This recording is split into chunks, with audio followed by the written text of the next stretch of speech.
wabarakatuh. Asyhadu an la ilaha illallah wa asyhadu anna Muhammadar Rasulullah.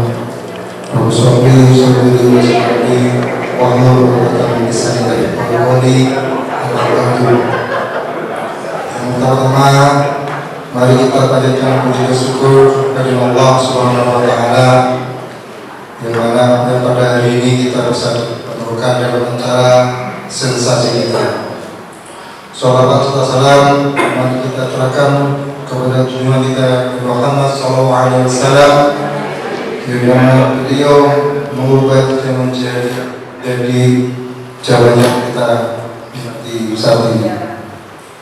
Kami sebagai pembawa acara sensasi kita membacakan susunan acara pada hari ini, Senin tanggal 31 Agustus 2020.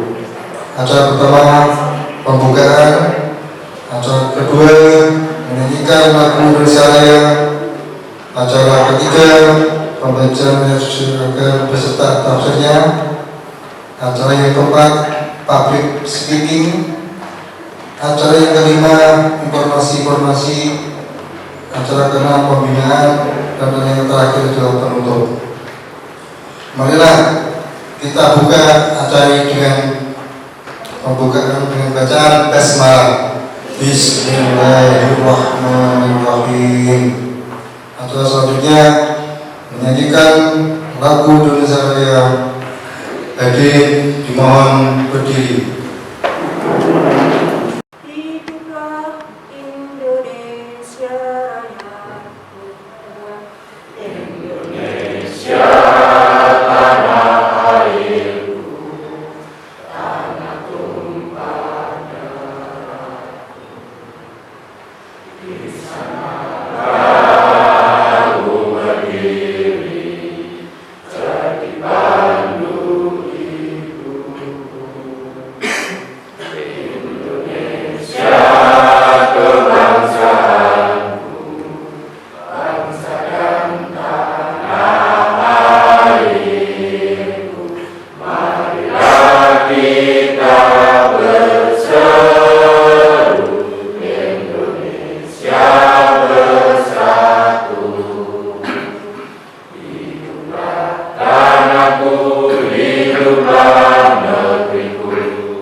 Untuk membacakan surat Al-A'la ayat 6 sampai 8 beserta tafsir. A'udzu billahi minasyaitonir rajim. Bismillahirrahmanirrahim. Sanuqri'uka fala tansa illa ma syaa Allah. Innahu ya'lamul jahra wa ma yakhfa wa nuyassiruka lil yusra. Shadaqallahul adzim. Terjemahan surat Al-A'la ayat 6. Kami akan membacakan Al-Quran kepadamu Muhammad sehingga engkau tidak akan lupa.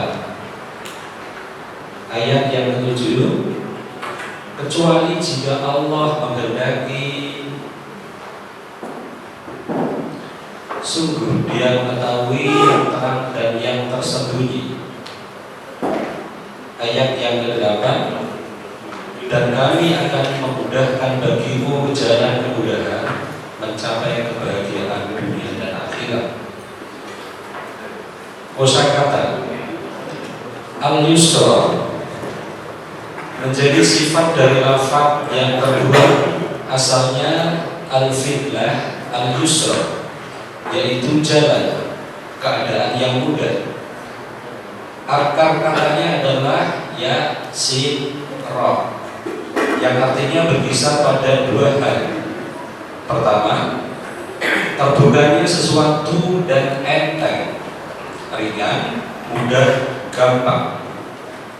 Lawannya al-usra, artinya sukar. Makna kedua, kiri, seperti anggota badan sebelah kiri. Ayat ini menggambarkan bahwa orang yang menginfakkan hartanya kepada orang lain, bertakwa atau menjauhkan diri dari hal-hal yang terlarang, membenarkan akan adanya surga, atau janji Allah kepada orang yang berbuat baik dengan pahala, maka orang seperti ini akan dimudahkan oleh Allah melakukan hal-hal yang akhirnya mendapatkan ridho dari Allah Ta'ala. Tafsir ayat 6. Dalam ayat ini diterangkan bahwa Allah Subhanahu wa Ta'ala menurunkan Al-Quran kepada Nabi Muhammad SAW untuk dibacanya, dan ia Allah akan membukakan hati nabinya dan menguatkan ingatannya. Dengan demikian, setelah mendengarnya satu kali, maka ia tidak akan lupa apa yang telah didengarnya. Dalam surat Thaha ayat 114, Allah berfirman, A'udzu billahi minasyaitonir rajim. Fata'ala Allahul Malikul Haq. Wa la ta'jal bil Qur'ani min qabli ayyuqadha ilaika wahyuhu wa qur rabbi zidni ilma.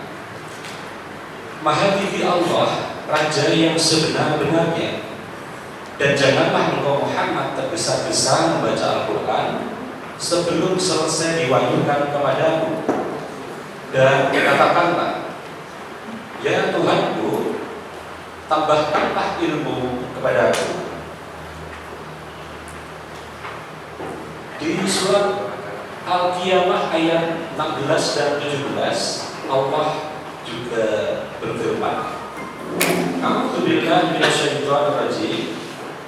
La tuharrik bihi lisanaka lita'jala bihi. Inna 'alaina jam'ahu wa qur'ana. Jangan engkau Muhammad gerakkan lidahmu untuk membaca Al-Quran karena hendak cepat-cepat menguasainya. Sesungguhnya kami yang akan mengumpulkannya di dadamu dan membacakannya. Tafsir ayat 7. Di dalam ayat ini Allah menerangkan bahwa bila ia menghendaki agar Nabi Muhammad melupakan apa yang telah diwahyukan, maka hal itu dapat dilakukannya. Dalam surat Al-Isra ayat 86, Allah berfirman, A'udzu billahi minasyaitonir rajim. Wa la in syi'na lanadhhabanna billadzi auhayna ilaika thumma la tajidu laka bihi 'alaina wakila. Dan sesungguhnya jika kami menghendaki, niscaya kami lenyapkan apa yang telah kami wahyukan kepadamu Muhammad, dan engkau tidak akan mendapatkan seorang pembela pun terhadap kami. Tidak lupa apa yang sudah didengar Nabi Muhammad satu kali itu adalah karunia dan kebaikan dari Allah. Sesungguhnya dia mengetahui apa yang terang dan apa yang tersembunyi, apa yang disebutkan dan apa yang dirahasiakan. Tafsir ayat 8. Dalam ayat menerangkan bahwa Ia akan memberi nabinya taufik kepada jalan yang mudah, yang membawa kepada kebahagiaan di dunia dan di akhirat. Dialah yang memberinya agama yang mudah diterima jiwa dan tidak sukar dipahami oleh akal. Kesimpulan surat Al-A'la ayat 6-8, yang pertama, Allah akan membukakan hati Nabi Muhammad dan menguatkan ingatannya sehingga bila didengarnya satu kali saja apa yang dibacakan oleh Al-Quran, maka akan tetap diingatnya. Kesimpulan yang kedua, Ia memberinya agama yang mudah diterima dan mudah dimengerti oleh akal. Kesimpulan yang ketiga, ayat-ayat ini menjelaskan bahwa manusia dimudahkan untuk melakukan suatu perbuatan dan bukan sebaliknya. Demikian Bapak Ibu, pembacaan Al-Quran surat Al-A'la ayat 6-8. Mudah-mudahan dapat memberikan barokah kepada kita. Kurang lebihnya mohon maaf. Assalamualaikum warahmatullahi wabarakatuh. Bismillah, alhamdulillah, wa syukurillah ala ni'matillah, wa la hawla wa la quwwata illa billah, amma ba'da. Yang terhormat Bapak Kepala Kantor Kementerian Agama, yang kami hormati Bapak Kasubag TU, Bapak Ibu Kasegara, Bapak Ibu Pengawas, Bapak Ibu Pok Jalu dan Bapak Pok Jalu dan semua ASN Kementerian Agama. Salam sejahtera untuk kita semua. Hari ini jam 8:05 saya mendapatkan tugas untuk melaksanakan, yaitu public speaking. Sebelumnya saya mohon maaf apabila apa yang saya sampaikan banyak kekurangan dan jauh dari kesempurnaan. Syukur kepada Allah atas segala rahmat yang diberikan untuk kita, dan sholawat serta salam kita sedang persembahkan kepada beliau Rasulullah SAW,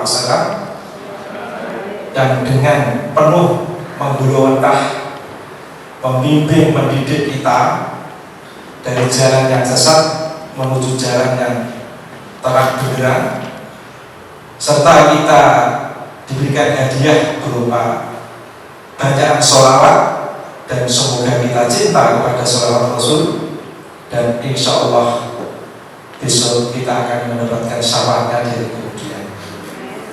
Tema materi saya itu Pak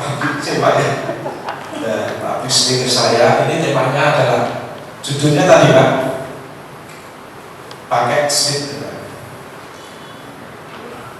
Pengawas Kementerian Agama Kabupaten Rembang, pokoknya maju. Pengawas Kementerian Agama Kabupaten Rembang, pokoknya maju. Mengapa saya menggunakan pokoknya maju? Karena pengawas punya peran strategis untuk menginternalisasi budaya Majeng, karena pengawas memiliki akses di madrasah maupun di sekolah. Mungkin juga termasuk Pokjalu, dan semuanya ASN yang ada di Kementerian Agama ini punya kewajiban penting untuk mengembangkan budaya Majeng. Kementerian Agama kaya dengan nilai-nilai budaya yang sangat positif dan profesional. Kemarin adalah 5 budaya kerja Kementerian Agama, yaitu integritas, profesional, inovasi, tanggung jawab, dan keteladanan. Sekarang kita ditambah dengan budaya sosial profesional yang sangat bagus, yaitu Majeng. Persis dengan lahirnya budaya Majeng, ya. Nilai budaya Majeng ini persis dengan bulan yang baru saja kita nikmati ini, yaitu bulan Muharram. Di mana bulan Muharram itu pesan utama kita adalah maju. Ya, man kana fi yaumihi khairan min amsihi fa huwa radiyun. Wa man kana fi yaumihi misla amsihi fa huwa apa? Khasirun. Wa man kana fi yaumihi sarran min amsihi fa huwa mahrumun. Nah, inilah pesan budaya majeng. Sekarang secara bahasa majeng itu adalah maju. Tapi secara istilah majeng diambil dari huruf-huruf yang ada di dalam komponen majeng. Yang pertama adalah moderasi beragama. Sangat penting karena kita hidup di negara yang plural, negara yang serba majemuk. Maka kita harus untuk mengembangkan budaya moderasi beragama. Nah, moderasi beragama ini tidak hanya cukup dengan mewujudkan sholat silaturahim atau toleransi umat beragama. Lebih daripada itu, konsep daripada moderasi adalah nilai sikap implisit, nilai sikap inklusif, ya, nilai sikap inklusif. Kita beragama harus bisa mampu menginternalisasikan nilai inklusif beragama. Artinya bukan eksklusif tapi inklusif. Saya kira Bapak Ibu sudah tahu apa itu beragama secara inklusif. Yang kedua, kita beragama harus memiliki sikap luas dan luwes. Luas ilmu pengetahuannya tinggi, luwes kita bisa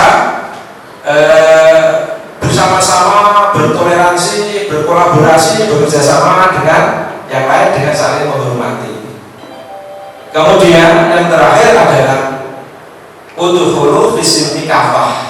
Masuklah agama Islam itu atau agama yang lain yang dipercayai dengan penuh, ya, sempurna, dengan kafah. Artinya moderasi itu bisa kita terapkan dengan menginternalisasi ajaran Islam secara keseluruhan, bukan hanya aspek akidah, fikih, syariah, termasuk sejarah, sosial, budaya, dan seni, ekonomi, politik, dan sebagainya, semuanya masuk dalam nilai agama. Sehingga kita tidak terkesan sekularisasi. Yang namanya sekuler itu kan tidak hanya berasal dari orang orientalis mengatakan Islam itu harus dipisahkan dari kehidupan dunia, tidak. Tapi termasuk apabila kita berprinsip bahwa Islam itu hanya di masjid saja, ini juga sekuler karena memisahkan nilai Islam di dalam kehidupan sehari-hari secara praktek. Kemudian A itu adalah akuntabel. Nanti akan kesini nanti saya, bukan berarti saya melenceng, tapi akan kesini. A itu adalah akuntabel. Akuntabel itu bekerja sesuai dengan tugas dan pokok fungsinya. Bekerja, ya, bisa dipertanggungjawabkan. Bekerja sesuai dengan tugas dan pokok fungsinya dan bekerja bisa dipertanggungjawabkan. Sehingga kita menjadi ASN sekarang itu nggak bisa nego-nego. Katakanlah pamannya pengawas ambil nyambi,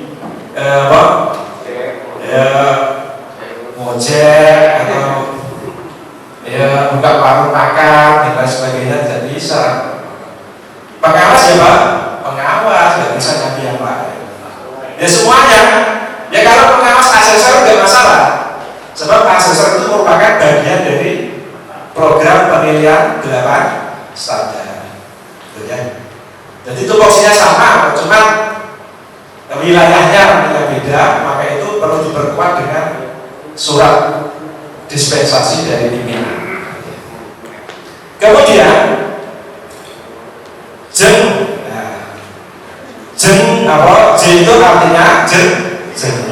Kita sebagai ASN Kementerian Agama harus berpikir jernih, positif thinking. Selain itu kita harus selalu berinovasi dan berintegrasi dalam melaksanakan tugas. Kreativitas yang tinggi.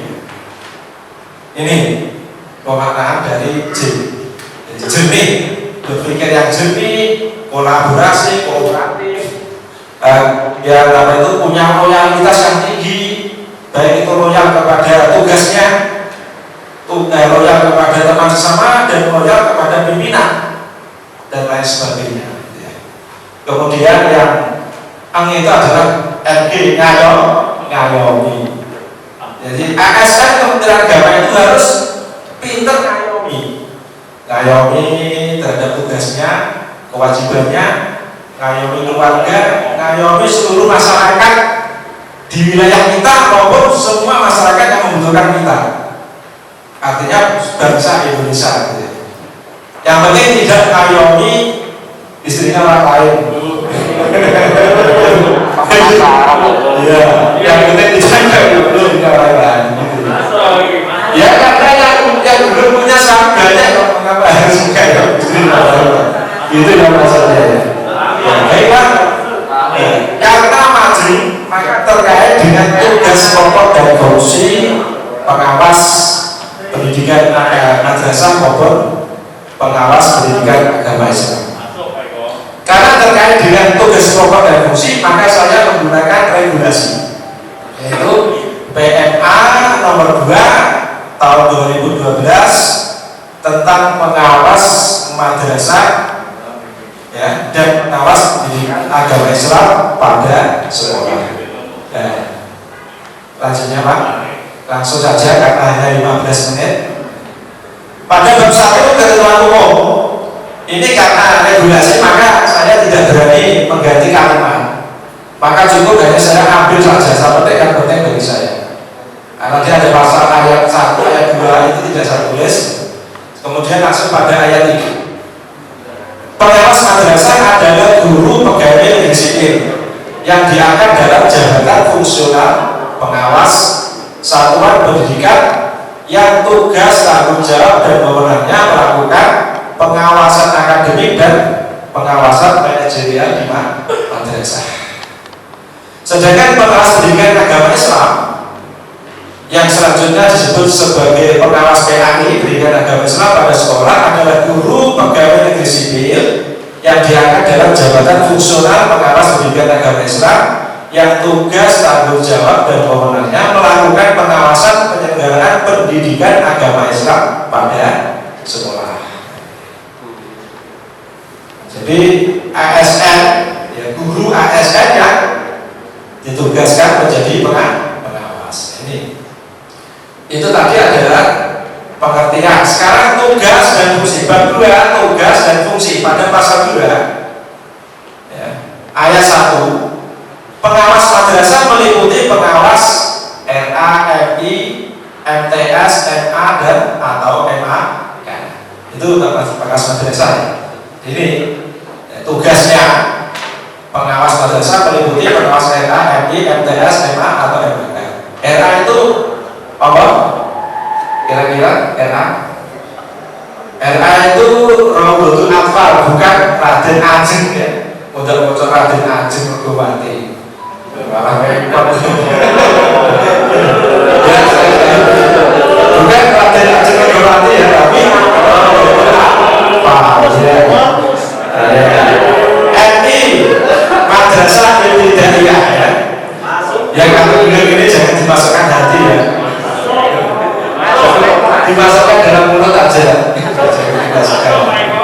MI Madrasah Ibtidaiyah. Jangan diarahkan Manchester Indonesia ya. Manchester Indonesia. MTS Madrasah Sanawiyah. Ya, Madrasah Sanawiyah. Jangan diarahkan makan tewas serden ya, jangan.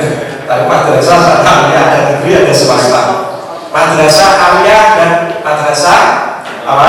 MAK. Madrasah Aliyah program khusus. Sedangkan pengawas PAI ini meliputi kepengawasan pada jenjang TK, SD, SDLB, SMP, SMP, LB, SMA, SMAB dan atau SMK. Dan saya kira semuanya sudah paham. Nah, ini tugas daripada pengawas madrasah dan pengawas pendidikan agama Islam. Lanjutnya Pak. Ya, pasal 3 pengawas madrasah sebagaimana dimaksud dalam pasal 2 ayat 1 mempunyai tugas melaksanakan pengawasan akademik dan manajerial pada madrasah. Sementara pada ayat 2 pengawas pendidikan agama Islam ya mempunyai tugas melaksanakan pengawasan pendidikan agama Islam pada sekolah. Ya, sebenarnya tidak ada bedanya. Kalau pengawas madrasah itu akademik dan manajerial secara tekstual, secara tersurat. Tapi kalau pengawas pendidikan agama Islam juga sama memiliki tugas manajerial, cuma secara kontekstual atau tersirat. Mengapa? Bisa dilihat dalam fungsinya, Pak. Ini termasuk keputusan. Ya. Lihat fungsinya. Fungsi ya, tugas dan fungsi tadi Pak naik ya, terus ya, fungsi pengawas. Satu, menyusun program. Kedua, melakukan pembinaan dan pengembangan. Tiga, pembinaan, bimbingan dan pengembangan profesi guru madrasah. Empat, memantau penerapan standar nasional pendidikan. Kemudian yang kelima, penilaian hasil pelaksanaan program pengawasan. Dan yang keenam, laporan pelaksanaan tugas pengawasan. Ini untuk fungsi pengawas madrasah. Tapi untuk fungsi pengawas pendidikan agama Islam sama. Bisa dilihat. Samanya rata-rata pada memantau penerapan standar nasional. Artinya penerapan standar nasional pendidikan. Artinya bahwa pendidikan agama Islam di madrasah itu bukan hanya bertanggung jawab di dalam standar proses saja, tidak, pembelajaran tidak, termasuk perangkatnya, tapi meliputi aspek standar isi juga. Standar isi menyusun kurikulum. Bagaimana kurikulum madrasah SD itu, kurikulum SMP pendidikan agama Islam mempunyai porsi yang strategis. Ibarat Pancasila, satu ketuhanan yang Maha Esa, berikutnya adalah mengikuti semuanya pada ketuhanan yang Maha Esa. Jadi tidak hanya standar proses saja, standar isi, kemudian standar yang ketiga adalah pendidik dan tenaga pendidikan. Pengawas pendidikan agama Islam penting sekali untuk menerapkan strategi memiliki guru-guru agama yang kompeten. Ini manajerial ini. Bagaimana ketika sekolah nggak punya guru agama, kemudian kita dimintai tolong untuk mencarikan guru agama untuk meningkatkan kompetensi guru agama. Ini manajerial bukan akademik. Mencarikan guru agama yang sarjana S1 ya, bukan yang SD tapi S1. Ini terkait dengan manajerial. Standar pengelolaan juga sama. Bagaimana sekolah itu ketika dia menerapkan standar pengelolaan menempatkan pendidikan agama Islam pada posisi strategis. Standar sarana prasarana sudah sama. Jika kita nggak mau ikut menangani manajerial di SD, sarana prasarana kita nggak punya musola. Padahal musola sangat penting. Ini manajerial. Jadi sebenarnya sama. Pengawas madrasah dan pengawas pendidikan agama Islam sama-sama punya tanggung jawab di bidang akademik dan manajerial, karena sama-sama bertanggung jawab di dalam memantau, mengembangkan, mensukseskan penyelenggaraan sekolah, terutama di bidang pemantauan dalam standar nasional pendidikan. Nah, sekarang dari 6 program ini akan saya ringkas. Yang pertama adalah menyusun program pengawasan. Kalau dulu kita menggunakan tata ajaran baru, sekarang program pengawasan menggunakan tahun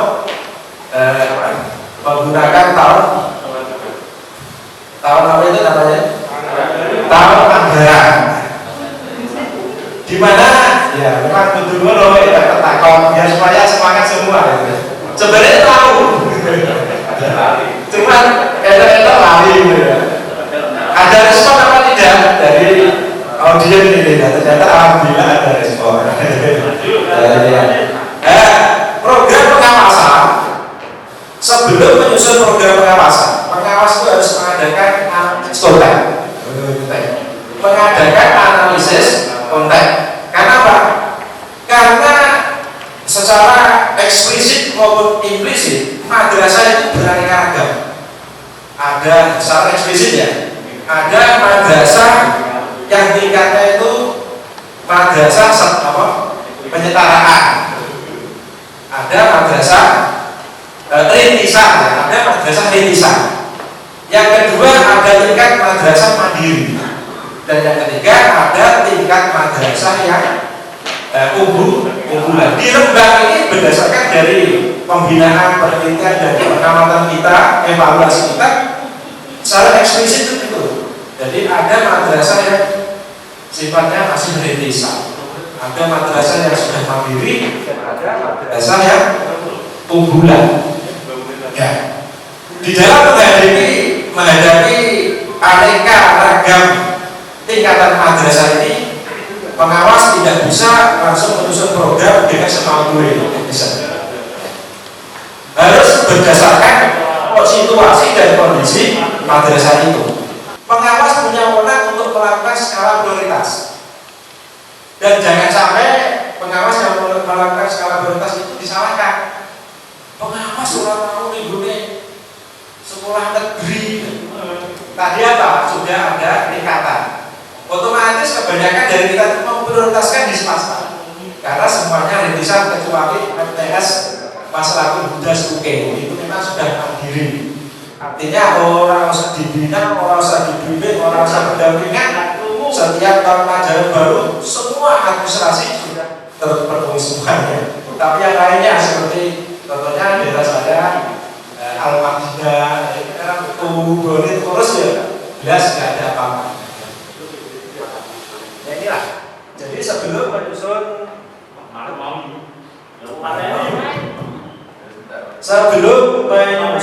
program pengawasan, pengawas itu mengadakan analisis konten atau analisis prioritas. Jadi madrasah-madrasah yang kita bina. Setelah kita melakukan analisis, mendapatkan mana madrasah yang perlu kita prioritaskan dan mana yang tidak kita prioritaskan, barulah kita menyusun program tahunan, program semester, kemudian rencana kegiatan akademik, rencana kegiatan manajerial dan sebagainya. Ini ada satu tahun, mulai tahun 2016 sampai sekarang ada kalau bisa dilihat. Andai kata satu tahun itu di printer ya sampai bicara. Dan di sini tapi tempat lain. Yang perlu ya udah baris sudah. Nah, yang kedua adalah setelah membuat program dengan analisis konteks tadi, dilanjutkan dengan melaksanakan pembinaan, melaksanakan pembimbingan, melaksanakan pendampingan, melaksanakan pelatihan yang sudah saya jelaskan di program tadi. Adapun di dalam melaksanakan pembimbingan, pelatihan dan pendampingan dan sebagainya itu, ini seorang pengawas itu harus betul-betul memahami pendekatan supervisi atau pendekatan pembimbingan kepada madrasah. Tidak asal datang-datang terus. Kalau hanya datang tanpa pakai pendekatan, maka ya kadang-kadang kita disalahpahami atau merasa tidak butuh atas kehadiran kita. Maka kita harus menggunakan pendekatan pengawasan atau istilahnya apa? Madkhulul tafakuh ya. Madkhulul tafakuh, pendekatan pengawasan. Ya. Pendekatan ini ada tiga. Satu, pendekatan langsung atau direktif. Yang kedua, pendekatan non direktif, dan nomor tiga, pendekatan kolaboratif. Sudah tahu ya, sudah baca. Pendekatan direktif itu adalah pendekatan yang dilaksanakan secara langsung. Pengawas tidak melakukan konfirmasi, tidak melakukan observasi, interview ke madrasah, langsung datang melaksanakan pembinaan. Ini namanya pendekatan direktif. Nah, sebenarnya tidak salah. Karena apa? Karena pengawas itu sudah punya jadwal. Yang jadwal itu sudah dikemas berdasarkan kebutuhan perkembangan kalender akademik. Sebenarnya salah, tapi kan ini model ya. Jadi andai kata melaksanakan pembinaan secara direktif dulu. Yang kedua, pendekatan dengan tidak langsung atau non direktif. Di sini pengawas itu datang, kemudian mendengarkan keluhan-keluhan. Atau setelah itu melaksanakan studi kasus ya. Melaksanakan langkah-langkah studi kasus.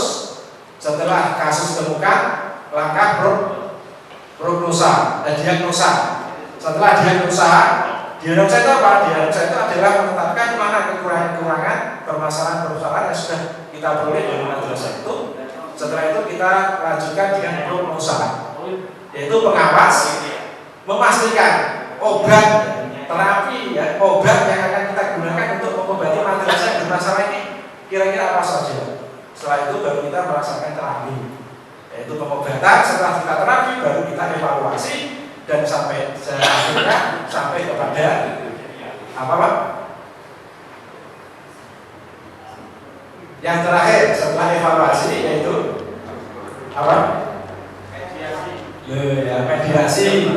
Mediasi atau namanya itu ada nama lain, bukan ya mediasi betul. Tapi dalam kepengawasan itu istilahnya itu ada apa itu? Setelah ya mediasi ya, yaitu kita enggak. Yang terakhir apa?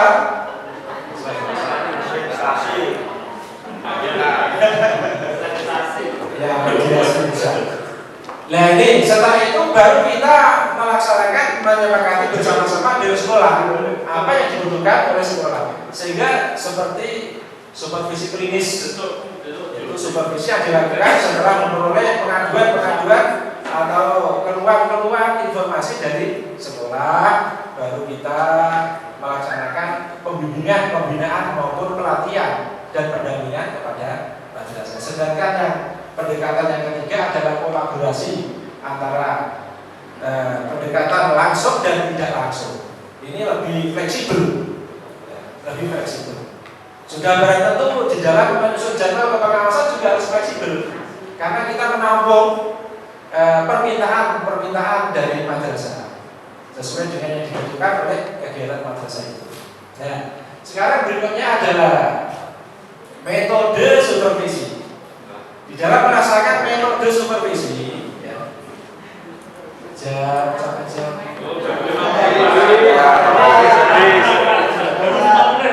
ini metode identifikasi masalah, metode bimbingan dan pengarahan, ada metode fokus group diskusi fokus melibatkan stakeholder yang ada, kemudian kita ambil kesepakatan. Refleksi ya tadi refleksi setelah evaluasi mengadakan refleksi, kemudian bimbingan teknis, monitoring, pengamatan, wawancara, pemberian contoh, observasi kelas, analisis hasil dan pendampingan. Itulah mengenai metode yang kita gunakan. Sedangkan tekniknya ada dua, yaitu teknik individu dan teknik permasalahan yang timbul di dalam pengawasan. Itu sulitnya mengumpulkan guru-guru madrasah di swasta, karena hampir semua guru itu nyabang di madrasah lain dan atau bekerja di mana madrasah, pembelajaran di madrasah itu hanya sampingan gitu ya. Sehingga walaupun sudah kita sampaikan rencana-rencana kepada madrasah itu, tetap saja ada guru yang tidak datang karena tadi alasannya mengajar di tempat lain. Contohnya seperti saya kejadian di di Pansal Huda, Bojor. Kepalanya itu kan jamnya penuh di SMP Sarang. Saya akan bicara dengan kepala bidang akademik maupun manajemen. Sulit sekali karena dia tidak berani meninggalkan SMP Sarang. Nah, kalau mencari yang lain siapa lagi? Satu-satunya kepala yang harus ada sementara itu. Tapi alhamdulillah ini ada regulasi baru di standar nasional bagi SN, ada standar nasional bahwa semua guru madrasah itu nanti harus mengikuti uji kompetensi.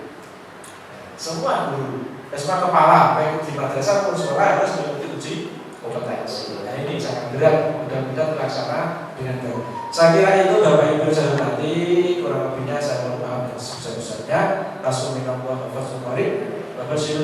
Wassalamualaikum warahmatullahi